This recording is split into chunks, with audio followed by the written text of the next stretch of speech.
Bienvenidos a esta semana, que hoy podríamos llamarlo este año, porque la idea es precisamente hacer un pequeño balance del año, un análisis, revisar todo lo que ha dado de sí, un año un poquito complicado, y para ello hemos traído a dos contertulios habituales de Radio Sefarat, dos amigos. Uno es Ricardo Ruiz de la Serna, que es profesor de propaganda política. Hola, Ricardo, una vez más, bienvenido. Pues bien hallados todos, muchas gracias.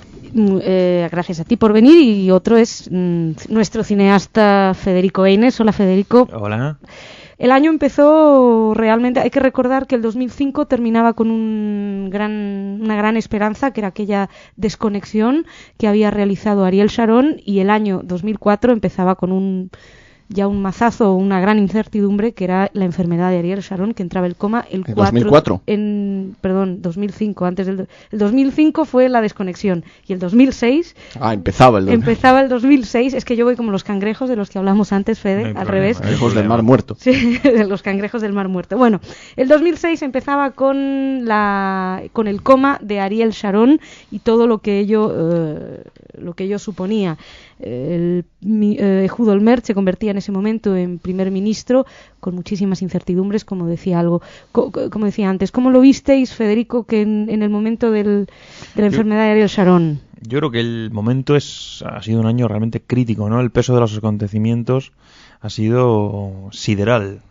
Empezamos el año, en enero del año pasado, pensando que Ariel Sharon tenía las elecciones absolutamente ganadas, que iba a ser el inicio de un proceso negociador más o menos serio, con el apoyo más o menos potente, ¿no?, sustancial de la sociedad israelí.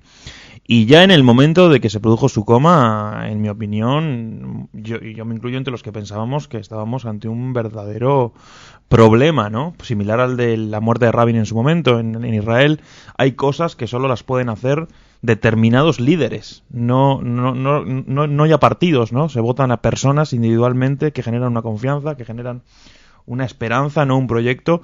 Sharon tenía ese caudal, ese potencial en ese momento. Y en el momento en que parecía que de nuevo se iba a poder iniciar un proceso negociador con un cierto sedimento de la población, pues no.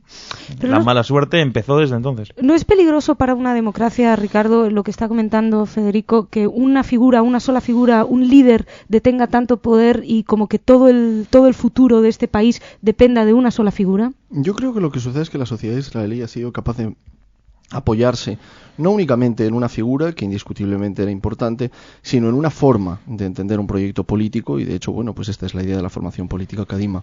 Otra cosa distinta es que lo que nosotros planteemos es que Ariel Sharon era la encarnación de un determinado modelo político, y que en ese sentido, bueno, pues tenía un potencial carismático que Ehud Olmert podría no tener, pero yo creo que el fundamento del proyecto político se mantiene. Otra cosa distinta es que ha habido otra circunstancia de la que sin duda hablaremos después, que ha sido la situación de Hamas, en la victoria de Hamas. Bueno, la guerra del Líbano ha sido un año catastrófico. Sí, bueno, realmente estamos hablando de un annus horribilis para Israel, completamente. Horribilis. O sea, sí, se puede definir así. O sea, un annus horribilis total.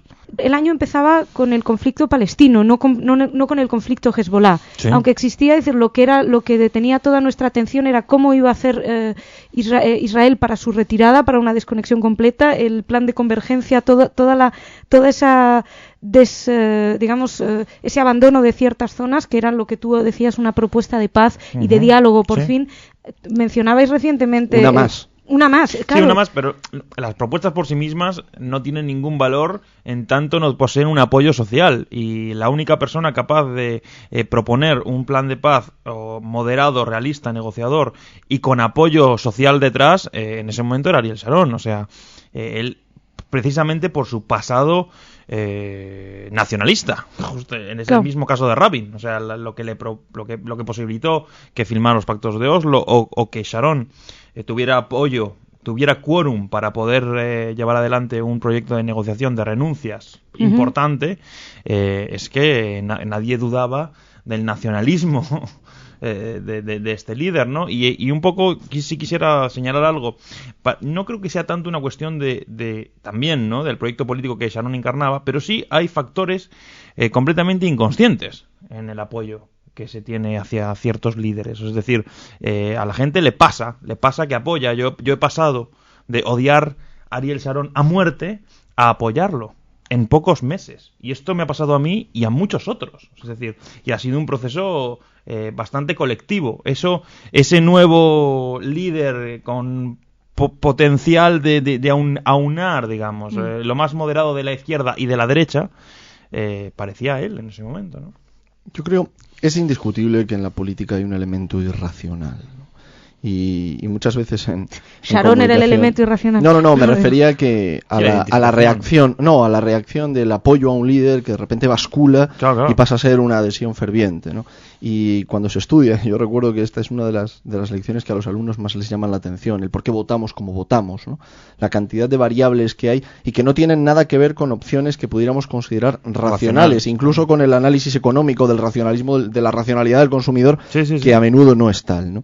Lo que pasa es que yo creo que unido a este elemento que por supuesto tiene que ver con el carisma y tiene que ver con la historia personal del propio líder. Y con la mitología de Israel, lo que se necesita Israel para apoyar a un líder.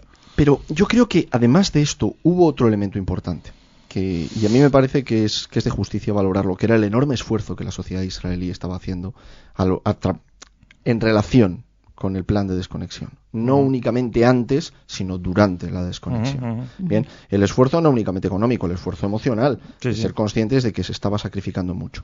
Yo creo que todo aquello se había polarizado en la figura de Sharon y en la figura de su proyecto político. Yo creo que la victoria de Hamás en las elecciones precisamente que es lo que viene 21 días después. Un cambio en la escena, supuso un cambio en la escena importante, y no solamente en la escena regional de Oriente Medio, sino en el conjunto de la escena internacional, con las posiciones de la Unión Europea, de Estados Unidos, de Rusia en general, de los agentes que tienen una voz en el proceso. Quería preguntar, tú decías mencionabas a Hamás y decías antes por qué votamos lo que votamos, ¿no? Que eso es lo que más nos llama la atención o les llama la atención a tus alumnos. Pero cuidado, es el por qué de pregunta. No es fácil explicar por qué votamos como votamos. La razón. Saber por qué votaron a Hamás. Exacto, ¿por qué se votó Hamás? Muchas gracias, Fede. Cuenta, responde. Yo creo que hay una aparte obvio de lo obvio, ¿no? Del auge del islamismo en todo el mundo y ese tipo de cosas. Hay una respuesta que para mí es la clave, ¿no? De lo que yo he podido percibir en charlas con los palestinos y en lo que dicen los que han votado muchas otras opciones islamistas en todo el mundo. Y la verdad de esta historia es que hasta hoy en día, dentro del mundo árabe, los islamistas son, honestamente, los menos corruptos. Esto es una realidad que es difícil de tragar para los que somos anti-islamistas, pero por lo menos aparentemente roban menos los de Hamás que los de la OLP. Yo no sé si esto es verdad o no, pero la percepción que hay popular es que preferimos un islamista que no sea ladrón, aunque sea islamista. Y esto además es bastante parecido a lo que mucha gente dice en otros países donde las opciones islamistas por vías democráticas han ganado. Estamos hablando de Marruecos, donde no se les ha permitido, pero hubieran podido ganar, o de Argelia, o de hoy en día, por ejemplo, Turquía, donde han ganado opciones islamistas, y muchas de las explicaciones que se dan son porque son los que aparentemente roban menos, básicamente. Yo creo que esto tiene que ver con el porqué, ¿no? Es una de las causas. Yo creo que hay aparentemente una mitología del islamista honrado, recto, no solamente en los asuntos económicos, sino en los asuntos morales, bien. Pero yo creo que es más bien, lo que decía antes, una mitología, más una imagen que una realidad. Y luego hay otro elemento, y coincido en esto con lo que señalaba Federico, y añadiría un matiz más. Es verdad que se suelen presentar en lo económico, pero no podemos dejar de lado que tampoco hay muchas opciones en el espectro político realistas. Es decir, votamos lo que votamos sobre la base de las opciones que nos dejan. Cuanto mayor es el clima de libertad política, el clima de libertad de prensa, de libertad de asociación, no solo de formación de organizaciones políticas, sino en general de vertebración de la sociedad civil, es más fácil tener un clima de elecciones libres en las cuales realmente la gente puede votar lo que en conciencia considera que tiene que votar, sea cual sea el resultado, y aunque la opción no sea necesariamente útil. Por ejemplo, en un sistema multipartidista como en Israel hay muchos partidos que son realmente minoritarios. Bien, por la configuración del sistema político ese voto tiene sentido. En el caso de la Autoridad Palestina tampoco había muchas más opciones, aparte del sector Fatah o el sector Hamás. Y luego yo creo que hay otro elemento que no podemos perder de perspectiva. La OLP y en general Fatah y el liderazgo de Arafat venía acusando un desgaste interno. Bueno, y la corrupción interno. De la que hablaba también Pero, por supuesto, la corrupción, pero además de la corrupción, una ausencia de capacidad de gobierno y un creciente poder de Hamás. Es cierto que Hamás dispone ahora de unos medios económicos que no nacen de la propia autoridad palestina, que vienen del exterior. De tal forma que yo creo que Hamás era un rival duro para Fatah y para el sector de Arafat. Y además con un discurso político muchísimo más fácil, en el sentido de vamos a la guerra. Eso se vende mucho mejor que decir, bueno, vamos a negociar, esto va a ser difícil. Es mucho más sencillo el mensaje de Hamás, ¿no? Y con un discurso político que desde el punto de vista de la propaganda funciona muy bien, que es el discurso de la creación y de la construcción de un enemigo. Cuando nosotros podemos tener un enemigo exterior, cuando nosotros tenemos la capacidad de decir, no, mire, en realidad el verdadero culpable de todos nuestros males es fulano. Sí. Bien, y fulano está fuera y lo que hay que hacer es acabar con fulano para que nuestros problemas se resuelvan. Cuando esto se hace, es fácil construir una opción política. Cuidado, que gane unas elecciones que no significa que produzca un cambio social ni que se perpetúe en el poder. Y en tercer lugar, yo no quisiera dejar de señalar, aunque duela, la culpa, la parte de responsabilidad que Israel tiene en esta victoria jamás. Es decir, también venimos de un montón de... Bueno, vamos a debatir ahora qué tiene que hacer Israel políticamente o no, o podemos debatirlo, pero digamos que no han sido los años más acertados desde el punto de vista de la logística política y militar de Israel. Para mí, tiene mucho que ver la victoria de Hamás con los fracasos de la política israelí con los palestinos. Bien, en este sentido, ¿creéis? Doy un salto en el tiempo abismal, doy un salto de un año. Ahora mismo estamos cerrando el año con un Israel que permite el paso de armamento a través de su territorio de Israel para Abbas, para los hombres de Fatah. Estamos hablando de un Israel que ha dicho que está dispuesto a escuchar los susurros de paz provenientes de sus vecinos, supuestamente en referencia al régimen sirio. ¿Creéis que este año, básicamente en el tema de Hamás, también hay una guerra civil prácticamente no declarada en territorio palestino? Yo creo que lo más impresionante de este momento, hoy a 29 de diciembre, es que francamente la cosa está en tal estado de ebullición que es muy difícil hacer una lectura sobria y serena de qué realmente está pasando en este momento. Después de muchos años con Oriente Medio en un estado de estatismo o un movimiento relativo, este año ha sido una patada en el tablero, básicamente. Todo ha cambiado. Desde la victoria de Hamás, la guerra del Líbano, las posiciones sirias variables. Irán, que no hemos hablado de Irán. Este momento, o sea, todo el mundo está comiéndose la cabeza a 200.000 por hora para entender qué está pasando en este momento y qué se puede prever. Es un momento bastante intenso de cambio, como no se vivía hace muchos años en Oriente Medio. ¿Traerá negociación este momento de cambio? Traerá negociación entre quién y sobre qué. Porque, claro, quiero decir, Israel siempre ha mostrado su disposición a llegar a un acuerdo con todos sus vecinos, y con Egipto llegó, con Jordania llegó, con Siria no llegó, pero al menos cesaron las acciones bélicas, al menos directamente. Otra cosa distinta es el apoyo que se pueda haber prestado a Hezbollah. Pero yo creo que ahora mismo la cuestión no radica tanto en las negociaciones que pudiera haber ni con la autoridad palestina y ni siquiera con Siria. Antes mencionabas, yo creo que en los últimos años, y 2006 en esto ha sido importante, hemos asistido a la emergencia creciente de un nuevo agente. Mejor dicho, no de un nuevo agente, de un agente fortalecido y con un nuevo liderazgo, que es Irán, con Ahmadinejad. Así como antes el régimen de los ayatolás no había sido jamás un régimen amigo de Israel ni amigo de los judíos, no había tenido la beligerancia activa internacional. Por ejemplo, dos cuestiones. Una es la cuestión atómica, que nuestros oyentes conocen sobradamente, y luego hay otra. Tengo que decir, que en enero también, es que en enero se sentaron todas las bases de lo que pasó durante el año. En enero Irán reanuda la investigación nuclear 2 años después de haberla suspendido, también en enero del 2006. Pero fíjate que se ha puesto además en el plano internacional un elemento que desde el punto de vista propagandístico es muy interesante. Se ha puesto en la agenda internacional el tema de la negación del Holocausto y el revisionismo, lo cual supone un torpedo a ojos de Ahmadinejad, un torpedo, digo, en la línea de flotación no tanto de la política concreta ni de las capacidades estratégicas concretas de Israel y de Occidente, sino un punto fundamental en el discurso ideológico de Israel y del conjunto de Occidente respecto a la legitimidad de Israel, el derecho de Israel a existir, como de la responsabilidad de Occidente y en particular de Europa por lo que se hizo. Yo en ese sentido me he llevado una grata sorpresa positiva. Yo no me esperaba, en primer lugar, que hubiera primero un verdadero cerco al gobierno de Hamás entre la Comunidad Europea y Estados Unidos, como se ha producido, que ha sido una sorpresa para mí buena, digamos. Hay un rigor. Un rigor, algo que francamente yo no me lo esperaba y se está manteniendo, quizás por la Merkel, por unas cuantas cosas que están pasando. La Merkel. Sí, que a mí me gusta mucho, desde aquí la apoyamos.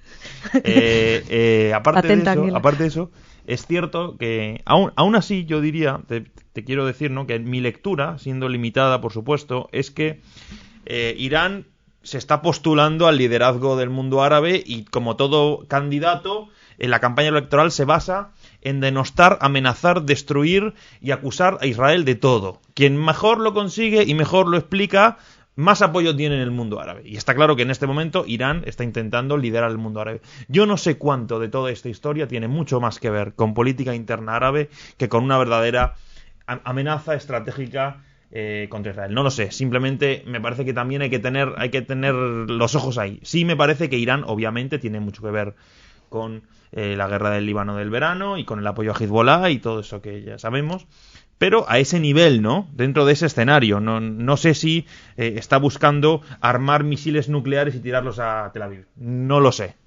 Yo creo que no es tanto...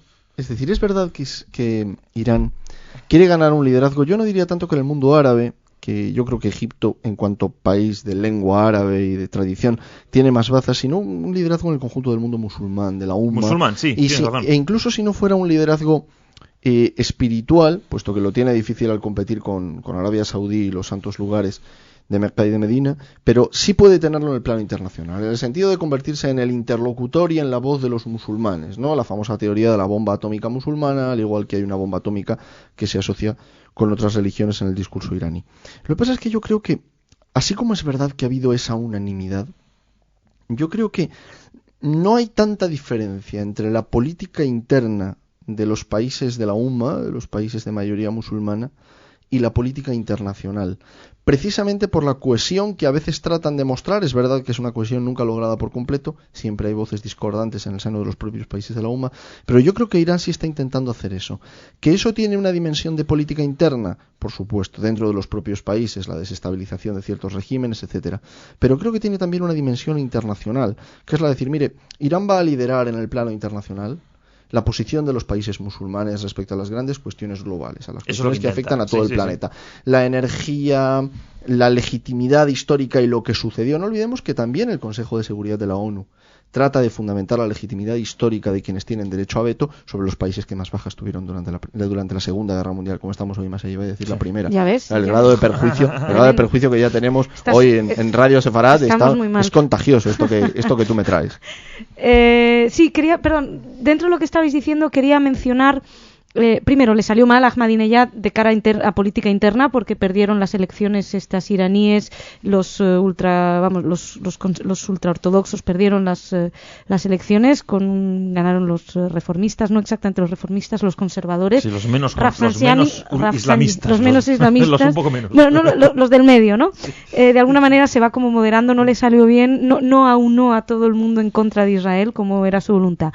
Pero otro tema que también estalló también en enero, tema muy importante que también ha marcado este año y que me parece que va a dar mucho más que hablar, es el tema de las viñetas danesas, las viñetas en Dinamarca. El 26 de enero el embajador de Arabia Saudí se retiraba en Dinamarca en protesta por la publicación de las caricaturas del profeta Mahoma. Yo creo que eso no toca mucho a Israel, pero sí que toca un tema bastante interesante, sí, que es el de las relaciones entre Europa y el mundo árabe, que ese sí que es un tema candente también. O sea, no solo el de Israel y el mundo musulmán, sino el de Europa y el mundo musulmán. Y en este año no solo ha habido las caricaturas, ha habido más temas sobre la mesa. El tema de uso de velo, el tema de amenazas islamistas. Hoy está habiendo una discusión, hoy ha habido una negativa a usar la mezquita de creo que es en Córdoba, me parece que es. La mezquita de Córdoba para uso islámico, me refiero. Hay constantes zonas de enfrentamiento entre Europa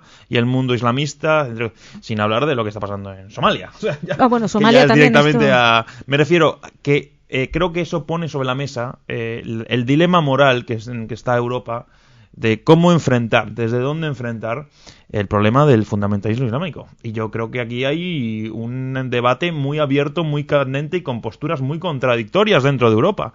Hay quien desde el seno de Europa ha dicho, en la vida vamos a dejar que estos señores nos digan qué vamos a publicar, ¿vale? Y hay otra gente, como Zapatero, ¿no?, que yo en muchos otros temas lo defiendo, que de repente, desde la izquierda más progresista y supuestamente librepensadora, justifica una especie de autocensura, ¿no?, en aras de la diplomacia. Yo creo que estas dos posturas hoy en día se están debatiendo en cada personita de la Unión Europea. Tú le puedes preguntar a tu amigo Pedro y a tu amigo Pablo y cada uno tiene su opinión sobre eso. A ver, ¿qué hay que hacer? ¿Hay que publicar? ¿No hay que publicar? ¿Qué piensas tú? ¿Qué pienso yo? ¿Qué piensa el otro? Yo os pregunto, ¿hay que publicar?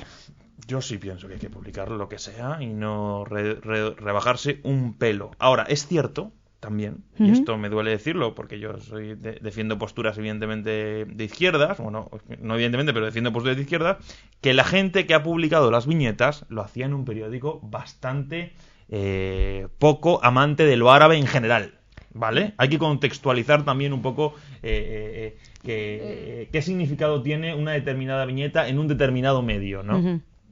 Ricardo, ¿hay que publicar? ¿Segura que esta es la pregunta? ¿O la pregunta es más bien qué hay que hacer cuando publican? Quiero decir que yo creo que el debate no radica tanto en lo que ha de publicarse o no ha de publicarse. Hay un aspecto del debate que está ahí. Pero yo creo que hay otro aspecto del debate que es el de decir, oiga, usted cuando hay algo que no le gusta, ¿cuál es su reacción? ¿Quemar banderas, asaltar embajadas, crear altercados callejeros y amenazar de muerte? Hubo 12 muertos es decir, por las protestas. Es decir, para mí la pregunta central es, mire, en una democracia no se asaltan embajadas, no se queman banderas, no se hacen disturbios callejeros, no se mata gente, no se agrede, no se insulta. Sentado este principio, vamos a ver si en realidad esto ha o no ha de publicar. Si usted dice que se ofende, perfecto. ¿Qué medidas tiene usted para reaccionar cuando alguien le ofende? Yo personalmente creo que ha de publicarse. No solamente creo que ha de publicarse. Creo que la libertad de expresión tiene una dimensión de equivocarse. Y si el responsable de un periódico dice, bueno, pues mire, pues sí, lo publicamos como una viñeta y pedimos disculpas, es perfectamente libre de hacerlo. Y si considera que no se ha equivocado, también es perfectamente libre de no hacerlo y de no disculparse. Y creo que eso comprende la libertad de expresión. Este debate, es cierto, y este es un debate que existe intraeuropeo también, es decir, no solo de cara al mundo musulmán. Una persona puede considerarse ofendida en Madrid por algo que ha publicado un determinado periódico y puede ir a un juzgado y en ese momento las leyes europeas, las leyes occidentales tienen una zona gris donde no está muy claro, o sea, es decir, es un tema polémico. Hasta que esa es la famosa frase de mi libertad termina donde empieza la del otro. Y hay espacios donde esto es un poquito complicado de delimitar. Es que es más, si la pregunta es, ¿ha de publicarse las viñetas, no en general un contenido, que es como yo he entendido que tú te referías, sino en particular las viñetas?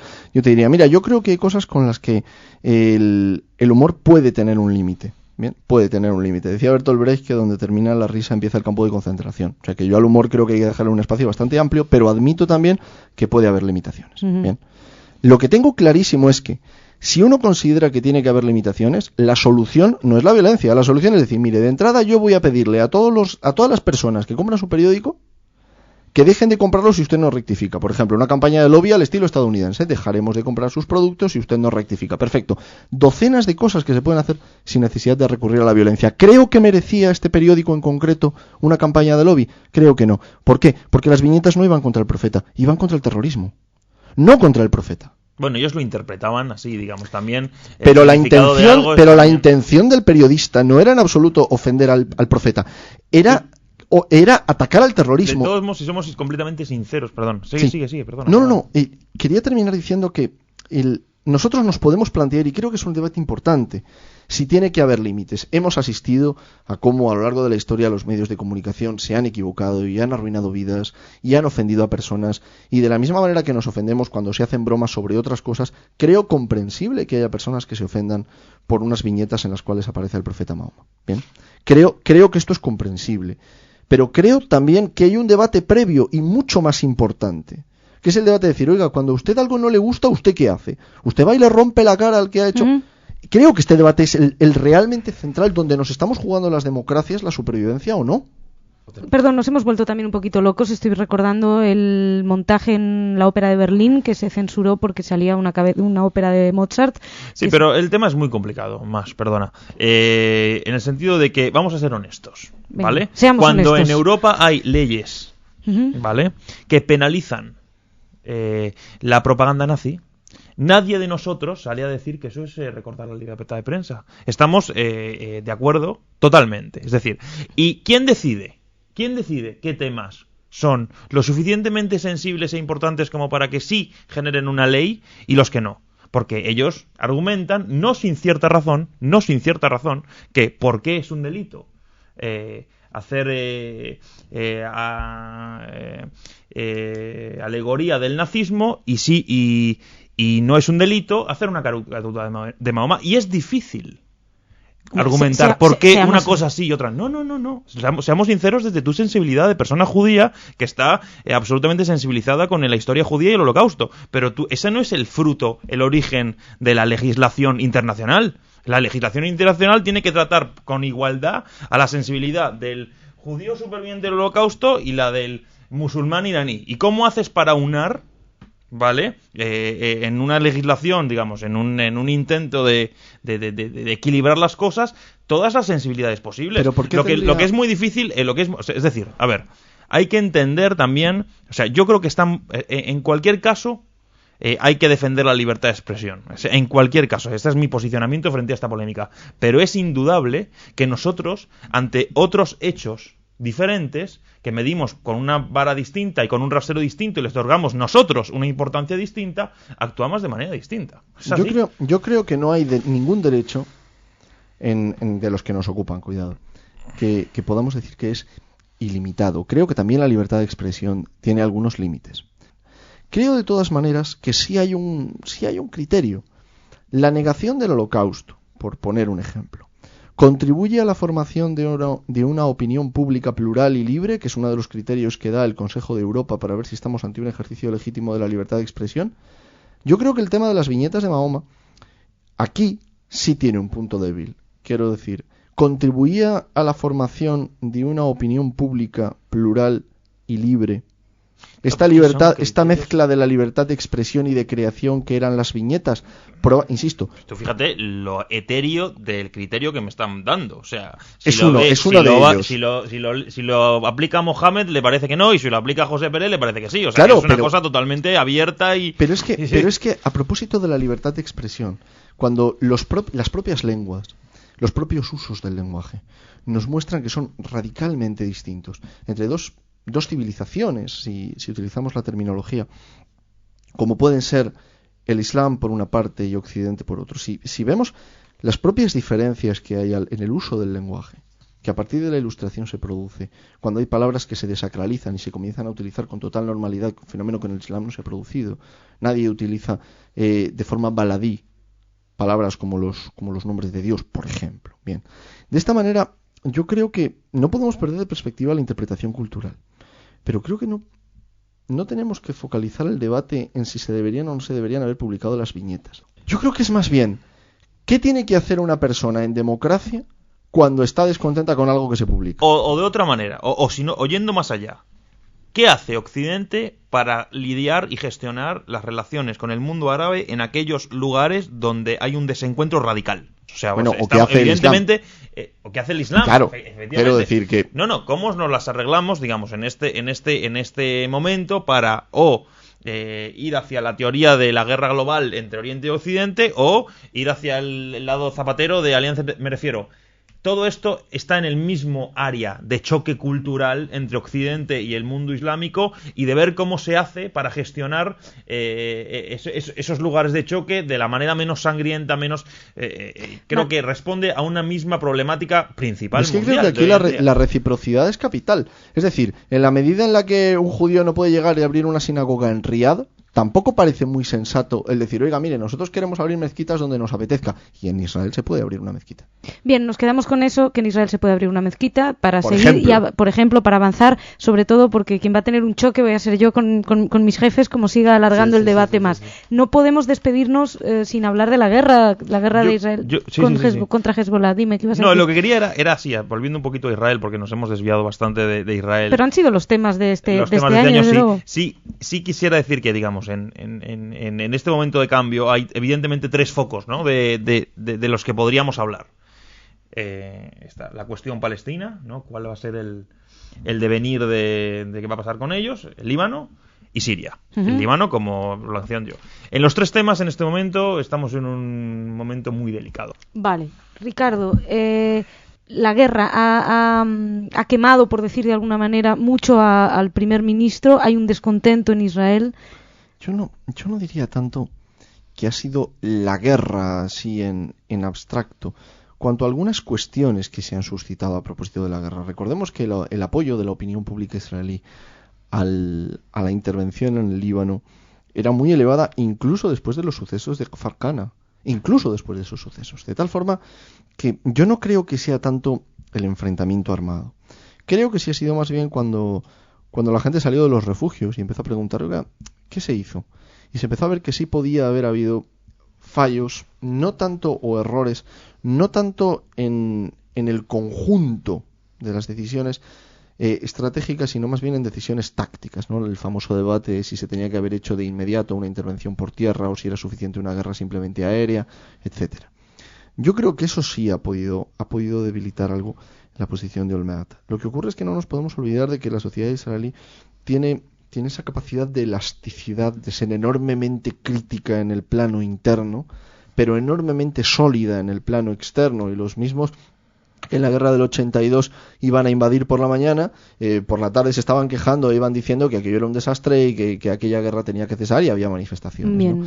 Entonces yo creo que no hay que verlo con dramatismo. Creo que hay que tener bastante confianza en la sociedad israelí, que yo creo que además se la ha ganado a lo largo de los años. Uh-huh. Dime. Yo creo que el liderazgo israelí hoy en día es flojo en relación a la dimensión de los desafíos que están sobre la mesa. Me parece que Olmert no es Sharon, ni para lo bueno ni para lo malo, uh-huh. Que Peretz no es Rabin, ni para lo bueno ni para lo malo, que llevamos ya bastante tiempo con unos liderazgos flojos, y que en este momento se requiere muchísima sabiduría. Entre otras cosas, no vamos a negar que esta guerra del verano ha sido lo más próximo a una derrota militar que ha tenido Israel en su historia.